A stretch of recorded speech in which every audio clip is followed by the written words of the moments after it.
Merci. En 2022, C8 a diffusé près de 100 heures de programme en lien avec la religion. C'est une évolution par rapport à 2021. En 2021, c'est 44 heures de plus par rapport à 2021, avec différents événements, des éphémérides, des messes pour certains grands événements du calendrier catholique, et plusieurs documentaires programmés tels que les mystères de la Bible, sur les pas de Marie et l'histoire de Lourdes. Est-ce que cette programmation vous semble conforme à celle d'une chaîne généraliste et respectant une forme de pluralisme des convictions?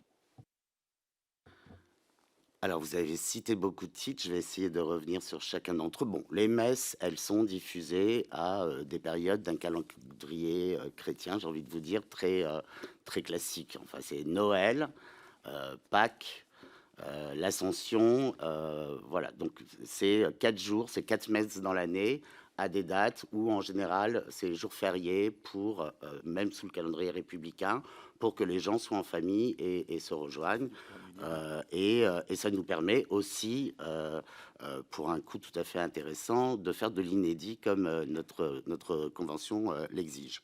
Les 44 heures supplémentaires, ben, vous l'avez dit, on a lancé un éphéméride, donc ça prend, je pense, à peu près la moitié de ces heures supplémentaires. Et il s'est trouvé que nous achetons depuis longtemps, et c'est un choix tout à fait que j'assume tout à fait, une série qui est un succès mondial, qui a été traduite. C'est la série la plus traduite dans le monde. Ça s'appelle The Chosen. Donc c'est une série qui raconte la vie de Jésus. Qui, je vous le dis, est un carton mondial, a été vu dans tous les pays. Je crois que c'est même la série la plus doublée au monde. Et donc nous avons acheté, parce qu'on trouvait que la première saison était de très bonne qualité, la première saison. Il se trouve que la saison 2 et la saison 3 ont été assez rapidement éditées, et que il y a 10 épisodes d'1 heure par saison.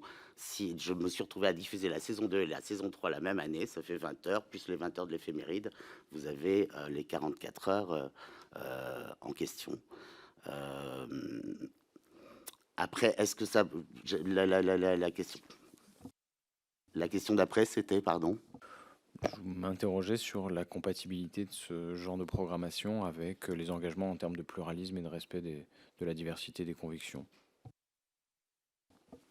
Il m'est arrivé, j'ai fait la nuit du Ramadan sur C8. Je ne sais pas si d'autres diffuseurs l'ont faite, mais il se trouve que je l'ai faite. J'ai des personnalités à l'antenne. Enfin, pour revenir sur Cyril, il ne cache pas son obédience et fait qui pour. Voilà, c'est. Euh, Si je peux juste me permettre de préciser, nous n'avons pas d'obligation, nous ne sommes pas le service public, nous n'avons pas d'obligation de mettre à l'antenne l'ensemble des cultes.